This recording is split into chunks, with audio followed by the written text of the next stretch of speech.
வணக்கம்.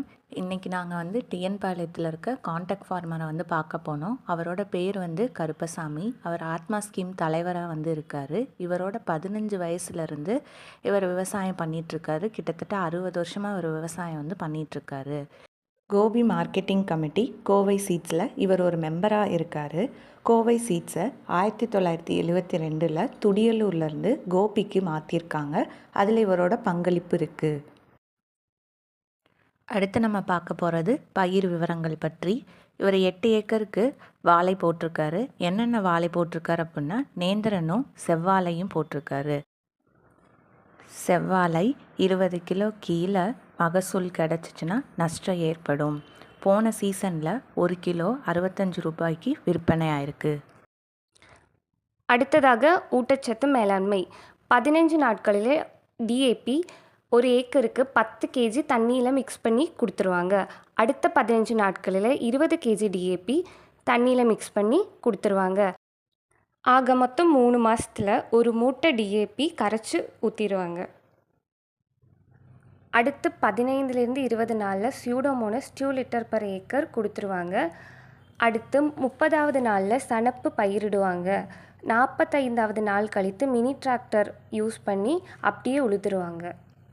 பாசனம் குறிப்பு: நடவு செய்த 3வது நாள் blue copper 60 gram, streptomycin 6 gram 100 litre தண்ணியில் கலந்து ஒரு வாழைக்கு 250 ml ஊற்ற வேண்டும். 15வது நாள் ப்ளீச்சிங் பவுடர் லிட்டருக்கு 5 முதல் 10 கிராம் வரை 1 லிட்டருக்கு கலந்து ஒரு வாழைக்கு 1 லிட்டர் ஊற்ற வேண்டும். பயோவில் 2 ஃபர்டிலைசர்ஸ் யூஸ் பண்ணுறாங்க, அசோஸ்பைரலும் பாக்டீரியா. இது மார்க்கெட்டில் லிக்விட் ஃபார்முலேஷனில் அவைலபிளாக இருக்குது.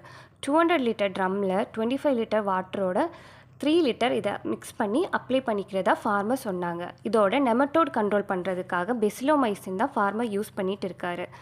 அப்புறமா ட்ரைகோடர்மா விரிடியை பயோ கண்ட்ரோல் ஏஜெண்டாக யூஸ் பண்ணுறாங்க.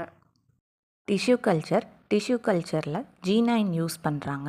G9 அப்படின்றது கிராண்ட் 9 அப்படின்னு அர்த்தம். கவர்மெண்ட் டிஷ்யூ கல்ச்சர் பண்ணுறதுக்கு ஒரு ஏக்கருக்கு 25,000 சப்சிடி ப்ரொவைட் பண்ணுறாங்க.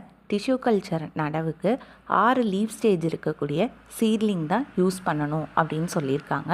அதை எப்படி நம்ம சூஸ் பண்ணணும் அப்படின்னா, அதை மிட்ரிப்பை நம்ம ஃபோல்ட் பண்ணும்போது அது ஈக்குவலாக இருக்கணும்.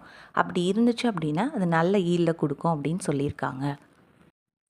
G9 பனானா எப்படி கல்டிவேட் பண்ணுறாங்கன்னா, ஒரு ஏக்கருக்கு 1700 வாழைக்கன்று தேவைப்படுது. இதோட டியூரேஷன் 12 மாதம். நார்மலாக G9 பனானா ஒரு தாருக்கு கண்டிப்பாக 30 கேஜி இருக்கணும். ஆனால் இவர் 50 to 55 கேஜி வரைக்கும் ஈல்டு எடுக்கிறாரு. நார்மலாக பெனானா கல்டிவேஷனில் மேஜர் ப்ராப்ளம் என்னென்னா, காற்றுனால வாழை சாஞ்சு விழுகிறது. நம்ம ஈரோடு டிஸ்ட்ரிக்டில் இது எப்படி கண்ட்ரோல் பண்ணுறாங்கன்னா, பெல்ட் யூஸ் பண்ணிக்கிறாங்க. நேந்திரன், கதலி போன்ற வெரைட்டிஸ்க்கு பெல்ட் யூஸ் பண்ணிக்கிறாங்க. ஆனால் G9 வெரைட்டிக்கு மட்டும் வெயிட் அதிகமாக இருக்கிறதுனால கண்டிப்பாக மூங்கில்ல முட்டுக்கட்டி ஆகணும். இது போன்ற யூஸ்ஃபுல்லான இன்ஃபர்மேஷனை தெரிஞ்சுக்கணும் அப்படின்னா நம்ம டிஎன் பாளையம் சேனலில் லைக் பண்ணுங்கள், ஷேர் பண்ணுங்கள், சப்ஸ்கிரைப் பண்ணுங்கள். கீழே இருக்க பெல் ஐக்கானை கிளிக் பண்ணுங்கள். தேங்க்யூ.